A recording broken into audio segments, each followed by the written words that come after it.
우리가 오늘 성경 본문, 설교 본문을 본 이 마태복음은 전체가 주제를 찾기가 너무 쉽습니다. 예수 그리스도에 대한 이야기입니다. 근데 이 마태라고 하는 사람은 예수님에 대해서 말씀하면서 1장에서 여기서 빵빠를 딱 울려버려요.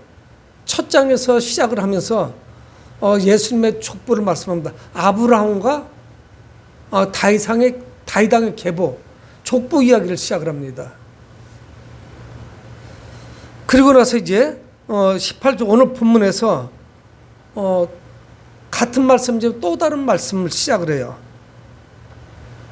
예수 그리스도에 대한 이야기인데 이 앞부분에서 예수님은 누구신지를 결론을 먼저 말씀을 합니다. 예수는 과연 누구신가? 예수님은 구약 성경에 예언된 바로 메시아, 바로 그분이시다 하는 것을 먼저 선포하고 봐라, 그분의 삶을 통해서 이러한 증거들이 있지 않냐. 그래서 이제 부연 설명을 쭉 28장까지 하는 겁니다. 그분께서 바다를 거느리신 사건, 죽은 자를 살리신 사건, 중풍병자를 일으키신 사건, 귀신을 쫓아낸 사건, 수많은 사건들, 이런 거를 통해서 예수님께서 어떻게 일하셨는지, 그러면서 1장에서 말씀하신 예수님에 대해서 증거하면서 이 말씀들을 풀어나갑니다. 여러분, 바로 이것이 복음 아니겠어요? 복음 바로 예수 그리스도입니다. 굿뉴스, 기쁜 소식이에요. 예수 그리스도 자체가, 예수 그리스도 그분이 이 땅에 오신 사건 그 자체가 복음이죠. 온 인류에게 복음인 것입니다. 그래서 마태는 이 기쁜 소식인 예수님이 과연 누구신지 1장에서 분명하게 말씀하는 거예요. 그렇게 하고서 이 1장의 범주를 벗어나지 않도록 합니다. 벗어난다면 그건 문제가 있는 거죠. 그 당시에 이 복음을 받아들이는 사람들이 참으로 받아들이기 어려운 신비적인 말씀을 합니다. 예수 그리스도가 누구신지. 그래서 그런 당황스러운 사건들이 1장에 소개가 되는 거죠. 그래서 1장 서두에서 특별히 이제 예수님의 혈통, 그래서 예수님의 혈통을 통해서, 족보를 통해서 예수님의 탄생 그 경위, 배경을 설명을 합니다. 그리고 그 가문에 나온 쭉 조상들의 이름, 아브라함과 다윗은 매우 중요하죠. 왜 그러면 아브라함은 하나님 모든 열방 가운데, 수많은 민족 가운데 택하신 그 한 사람이었어요. 그 사람 바로 아브라함이 씨앗이 될 겁니다. 그 가문에서 놀라운 일이 나타날 거예요. 구원과 연관된 놀라운 사건이 있을 거예요. 그리고 그 가운데 누가 나오냐면 그의 후손인 다윗왕이 나오죠. 하나님께서 누누이 다윗하고 약속하십니다. 그 후손 가운데 영원하신 왕이 올 것이다 하는 것을 말씀했어요. 인간 왕하고는 다르죠. 영원하신 왕. 그래서 혈통을 말씀하죠. 그래서 구약 성경에 예언된 대로 예수 그리스도를 어떻게 오셨느냐. 아브라함과 다윗의 후손으로 오셨고 그의 어머니 아버지를 말씀하면서 이제 18장으로 넘어오죠. 18절로. 그 아브라함의 후손이 다윗의 후손인 요셉, 그리고 그가 정혼한 여인인 마리아 이야기를 하면서 17절이 끝나면 18절로 연결이 됩니다. 그러니까 뭐냐면 이 앞부분에서, 1장 앞부분에서는 족보를 말씀하면서 예수님의 인성, 어느 족보에서 오셨는지 그거를 말씀하면서 메시아로서의 어떤 정통성을 말씀합니다. 그런데 오늘 18절부터는 예수님의 신성. 여러분, 이건 정말 아슬아슬한 줄타기예요. 왜 그러면 외줄을 타고 있는데 왼쪽으로 떨어져도 문제가 되고 오른쪽으로 띄우뚱하면 떨어지는 거예요. 자, 왜 어렵느냐? 예수님이 사람입니까? 아니면 신입니까? 이거 곤란해요. 이분법적으로 나가면 안 돼요. 그래서 초대교회부터 이것 때문에 아주 치열한 교리 전쟁이 일어납니다. 보니까 예수는 사람의 아들이네. 그래서 훌륭한 사람, 이렇게 얘기하는 사람이 있고요. 예수님은 고통이나 슬픔을 느낄 수 없다. 사람이 아니야. 신이시지, 하나님이시지. 그래서 막 이거 분리를 하는 겁니다. 근데 어떤 한 분이 이분은 참 인간이고 참 하나님이다. 이게 성립이 됩니까? 어떤 대상이 사람이면 사람이고 하나님이면 하나님인 것이지 참 하나님이면서 참 인간이라는 것이 이게 성립될 수가 없죠. 한 분의 성품 안에 이게 다 들어있다. 이건 곤란한 얘기 아닙니까? 이건 있을 수가 없죠. 그는 반은 신이고 반신 반인인가? 반은 인간이고 반은 신인가? 이게 얼마나 고민되는 교리입니까? 근데 이거를 격파하는 거예요. 누가? 바로 마태가. 그래서 오늘 짧은 본문이지만 1장에서 그래서 어떻게 보면 결론이라는 말씀을 먼저 던집니다. 근데 예수님의 탄생부터 예사롭지 않아요. 아브라함의 후손이요, 다윗왕의 후손이요, 요셉의 후손으로 왔다 그러면 그걸 받아들이겠는데 이 탄생이 예사롭지가 않다고요. 생물학적으로 인정해 줄 수가 없어요. 왜 그러냐? 18절에 예수 그리스도의 나심은 이러하니라 이렇게 말씀하죠. 1장 1절 볼게. 아브라함과 다윗의 자손 예수 그리스도의 계보라 족보를 말씀했는데 18절에서 예수 그리스도의 나심은 이렇다는 거예요. 어떻다고요? 그의 어머니 마리아가 요셉과 약혼하고 동거하기 전에 성령으로 잉태된 것이 나타났더니, 여러분 이건 누구도 받아들일 수가 없어요. 이거는 엄청난 스캔들이에요. 시골 마을에 참 신기한 일이 벌어졌습니다. 그의 어머니 마리아가 요셉과 약혼하고 동거하기 전에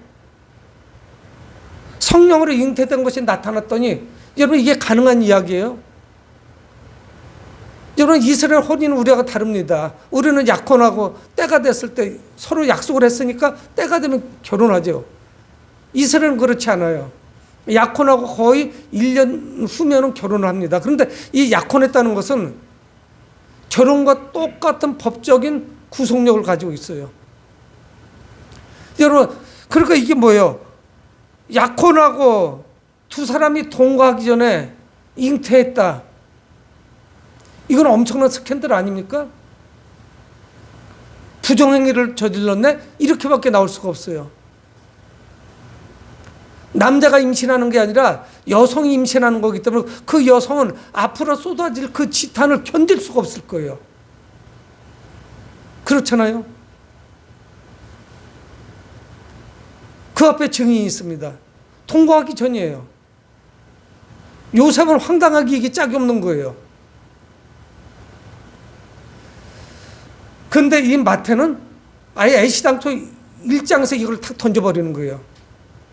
예수 그리스도는 과연 어떤 분인가?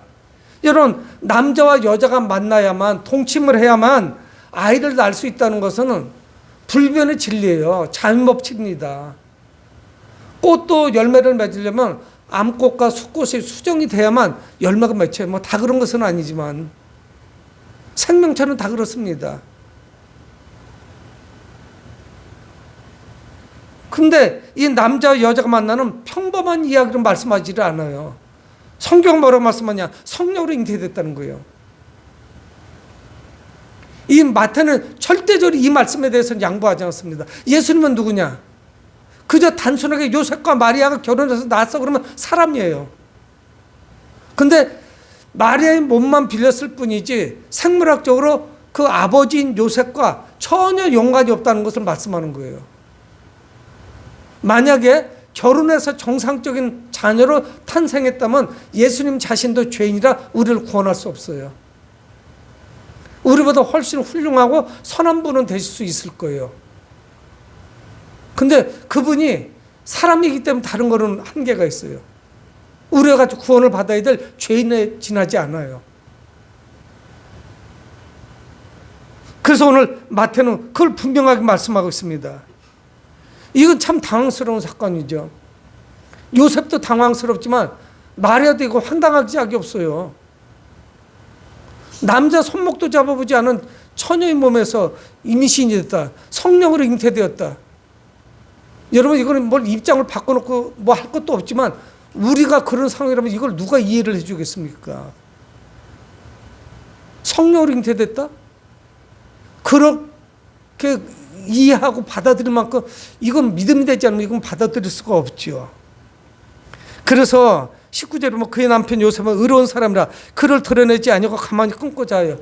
정황상으로 볼 때 임신했으니까 이거는 의로운 사람이면 돌로 치야 돼요. 부정행위예요. 당연히 파혼은 하는 것이고 이거는 돌로 투석형이에요. 돌로 내리치는 겁니다. 근데 그는 의로운 사람이라 가만히 끊고자 했대요.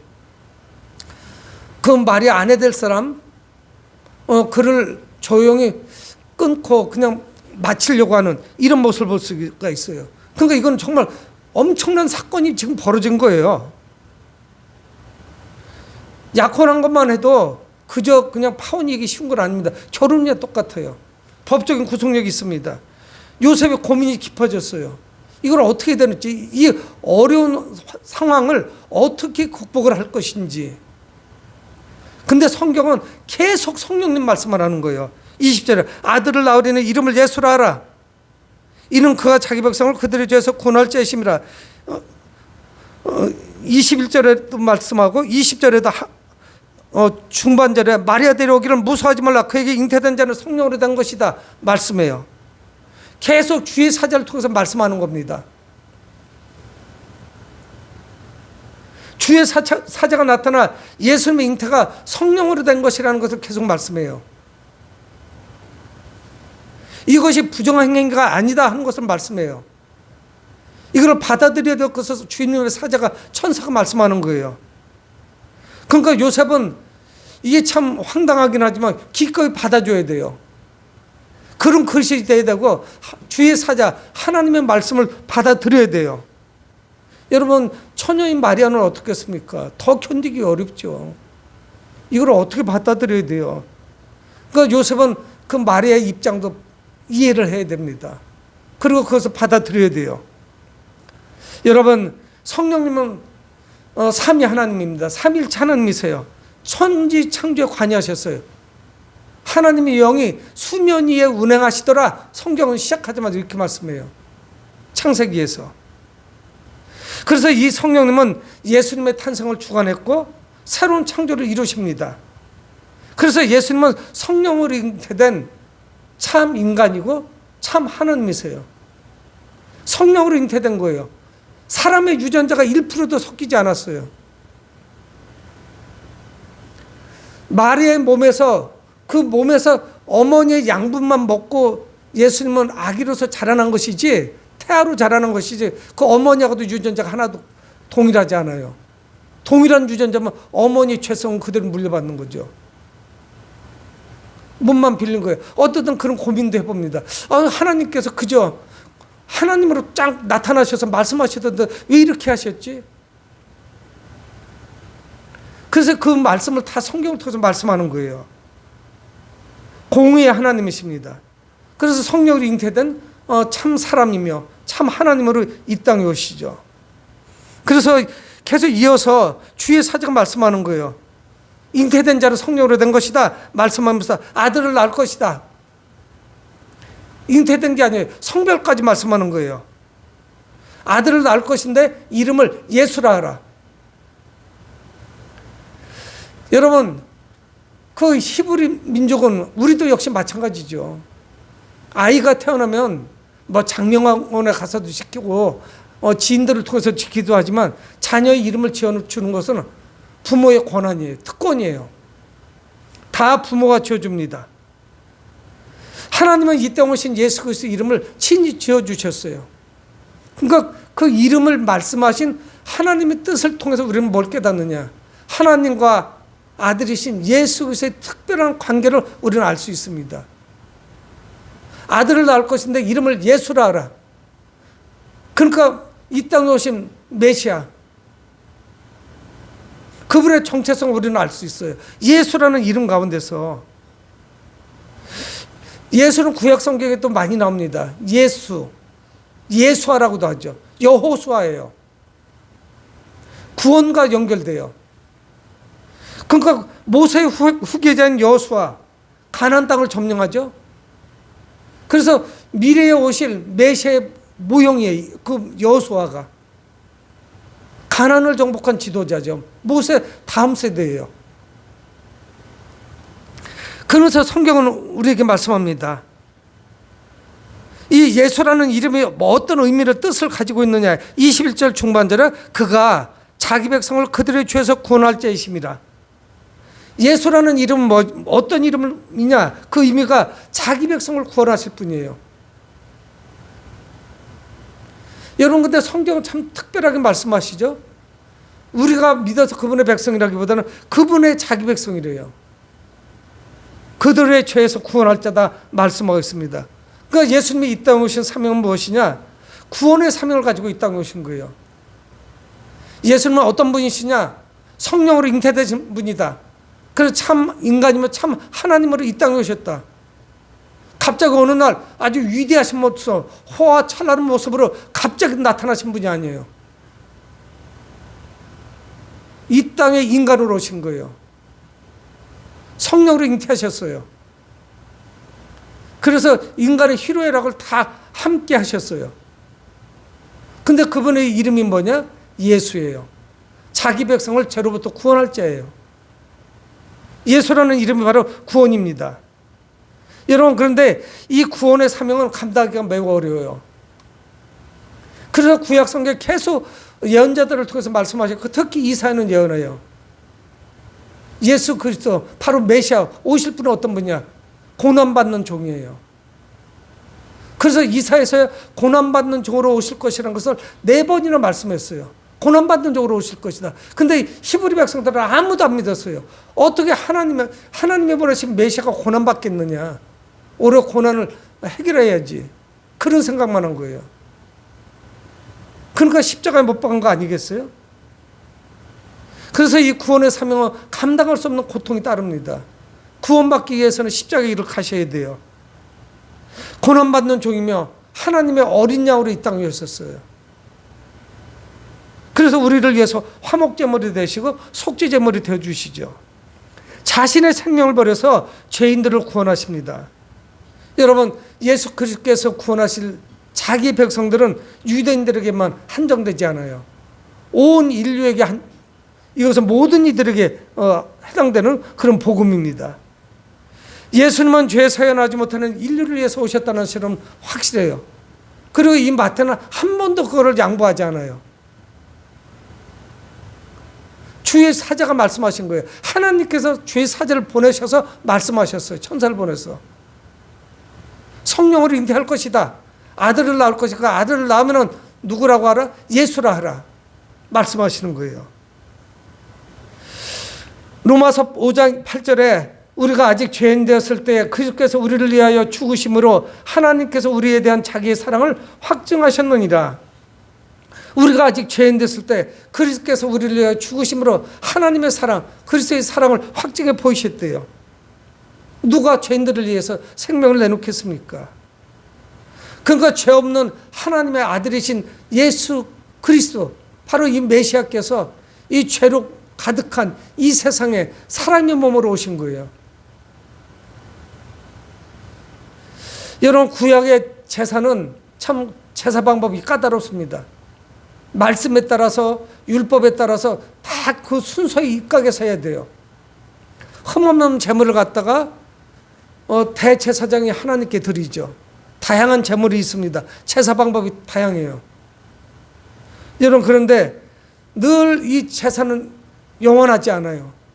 대제사장도 바뀌고 제사장도 바뀌고 제물도 바뀌고 또 바뀌고 또 바뀌고, 죄를 질 때마다 제물을 드리고 절기 때마다 드리고, 제사장이 죽으면 또 그 후손들이 제사장을 이어서 하고 완전하지 못해요.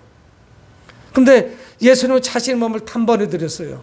그리고 우리는 영단번에 드렸다 이렇게 말씀하죠. 그래서 구약의 그 제사를 뛰어넘습니다. 예수님은 친히 자기가 제물이 되었고 또 대제사장이 되어주셨어요. 더 이상은 불완전한 사람의 제사가 필요치 않아요. 자기 자신을 제물로 드린 거예요. 예수 그리스도는 누구도 이루지 못한 구원을 성취하신 그런 분으로 이 땅에 오셨습니다. 자기 백성을 죄로부터 구원할 자. 그분의 이름 가운데 그분의 정체성이 다 있는 거예요. 여러분, 그러므로 우리는 구원받은 자로 주님 앞에 거룩한 삶을 살아야 됩니다. 여러분, 우리가 헌신하고 충성하고 몸으로 드리고 시간으로 드려 내가 드릴 수 있는 모든 삶을 들여서 주님을 찬양하고 경배하고 헌신하고 충성하는 것 자체가 그리 어렵지가 않아요. 물론 쉽다고 이야기할 수가 없죠. 그것이 때마다 힘든 이유 중에 하나가 뭐냐? 예수 그리스도가 누구신지 제대로 깨닫지 못했기 때문에 그런 거예요. 자기 백성이 나를 구원하실 분으로 오셨다는 것을 생각하면 우리는 그분을 찬양할 수 있죠. 진정한 참된 주님의 제자가 될 수 있습니다. 그런데 예수님의 잉태는 하나님께서 이미 말씀하신 거예요. 예언자들을 통해서. 특별히 이 마태는 예수님의 잉태가 구약 성경 이사야의 예언의 성취로 이야기합니다. 예수님께서 이 땅에 오시면 뭐냐? 이사야 선지자의 예언의 성취예요. 그냥 갑자기 어느 날 이분이 짠 나타나서 내가 하나님이다 이렇게 말씀하시는 게 아니에요. 내가 너희들을 구원할게. 그렇지 않아요. 공의의 하나님이 사람의 모습으로 이 땅에 오신 거예요. 그래서 이사야는 구약 성경을 인용합니다. 2, 3절에 보라 처녀가 잉태하여 아들을 낳을 것이요 그의 이름은 임마누엘이라 하리라. 처녀가 잉태하여 아들을 낳을 것이다. 여러분 그러니까 처녀가 잉태해서 아들을 낳을 것인데 이름을 예수라 하라. 주의 사자가 말씀하잖아요. 성경을 잘 알고 있어도 그렇게 놀랄 일이 아니에요. 어머나 왜 이 일이 나한테 일어났지? 처녀인 나에게 일어났지? 이렇게 했어야죠. 물론 충격이겠지만 감당할 수 없는 그런 황송함이 있었겠지만은 이사야는 분명히 예언하고 있습니다. 처녀가 잉태하여 아들을 낳을 것이다. 예수님 오시기 700년 전에 이사야는 분명히 예언했어요. 선지자를 통해서 하나님은 말씀하셨어요. 그 말씀대로 살아온 사람이라면 메시아를 소망하고 기다려야 돼요. 그래서 저희들은 내일 성탄절에는 누가복음 2장에서 그 말씀의 소망을 가지고 기다렸던 사람이 있더라고요. 성전에. 그 두 사람 이야기를 하려고 그래요. 누구도 생각하지 못했어요. 다 황당하면서 생각한 거예요. 예수님 오시기 전에 이사야는 이사야서 7장 14절에 예언합니다. 처녀가 잉태해 아들을 낳을 것이다. 근데 그의 이름을 뭐라고 하라고? 임마누엘이라 하라는 거예요. 두 개의 이름이 나오잖아요. 성령으로 잉태됐는데 이분은 두 개의 이름을 가지고 있어요. 하나는 뭐냐? 예수라는 이름이에요.